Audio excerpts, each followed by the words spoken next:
ont écrit en grand nombre. C'est vraiment intéressant. Et là, je niaise pas, je sais que je suis souvent cynique moi-même. Fred Savard, on vous a peu entendu pendant l'entrevue. Avez-vous écouté Série Noire, vous? Non.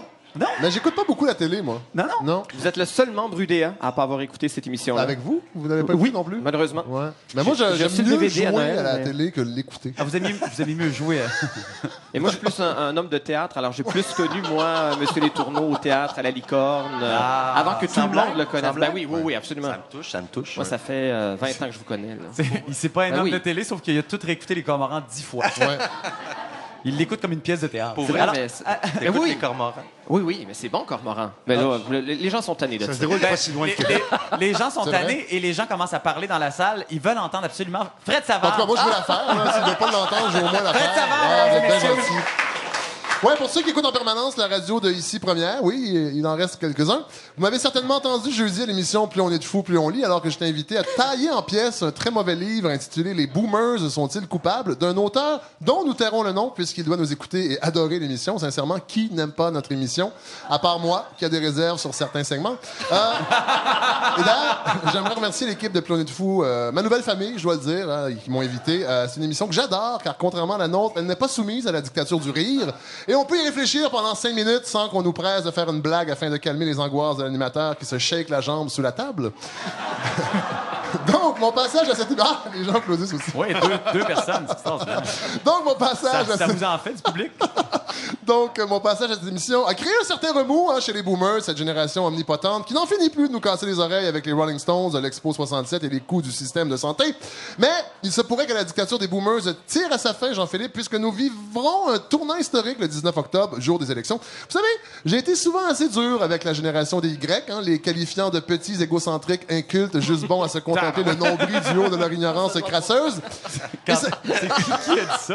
Et sans dire que je le regrette, j'aimerais leur dédier cette chronique et les enjoindre à voter massivement le 19 octobre, car pour la première fois, les Y seront aussi nombreux à voter que les X et les Boomers. Et ça, c'est une première, mais encore faut-il que les jeunes aillent voter, chose qu'ils font beaucoup moins que nos aînés.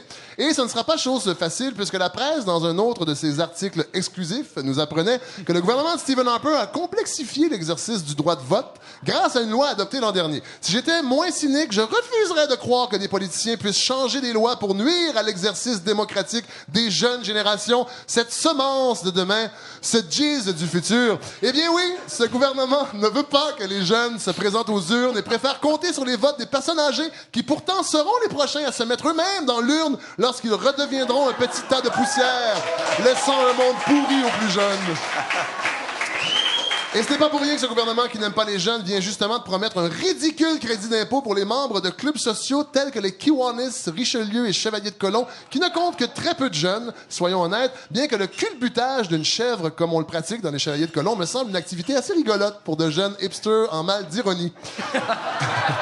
La nouvelle loi compliquera aussi la tâche des jeunes puisque la carte de l'électeur ne sera plus suffisante pour leur permettre de s'identifier le jour du vote. Ils auront besoin de 2 preuves d'adresse, comme par exemple un permis de conduire, sauf que les Y sont la génération qui possède le moins de permis de conduire de l'histoire du char. Vous saviez ça? 28 seulement des Y ont un permis de conduire. Cette règle désavantagera également ceux qui étudient à l'extérieur du domicile familial puisqu'ils auront besoin de quelqu'un pour attester qu'ils vivent ailleurs de leur domicile familial. Auparavant, le propriétaire d'une résidence étudiante, par exemple, pouvait attester de l'adresse de tous ses locataires, mais dorénavant, il ne pourra le faire qu'à un seul étudiant. C'est comme si Louise Deschâtelet, dans Chambre en ville, ne pouvait attester l'adresse que d'un pensionnaire et sûrement qu'elle choisirait Grégory Charles. Et encore plus scandaleux, la nouvelle loi empêche maintenant le directeur général des élections, ce sale gauchiste, de mettre sur pied des campagnes pour inciter les citoyens à voter et donc particulièrement les jeunes. Il n'a plus le droit de faire ça. Alors si ce n'est pas de l'agisme à l'envers, je me demande bien ce que c'est. Je lance donc un message aux jeunes de faire mentir les vieilles croûtes qui nous gouvernent et de vous présenter nombreux aux urnes le 19 octobre prochain.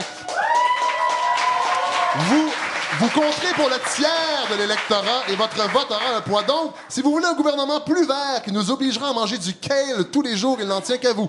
Si vous voulez un gouvernement plus hipster avec des ministres barbus qui roulent en fixie, il n'en tient qu'à vous. Si vous voulez un gouvernement qui créera un ministère du selfie à votre image, il n'en tient qu'à vous. Et même si vous voulez encore avoir des jambons au pouvoir, il n'en tiendra également qu'à vous. Vous n'avez qu'à voter Vera. Merci.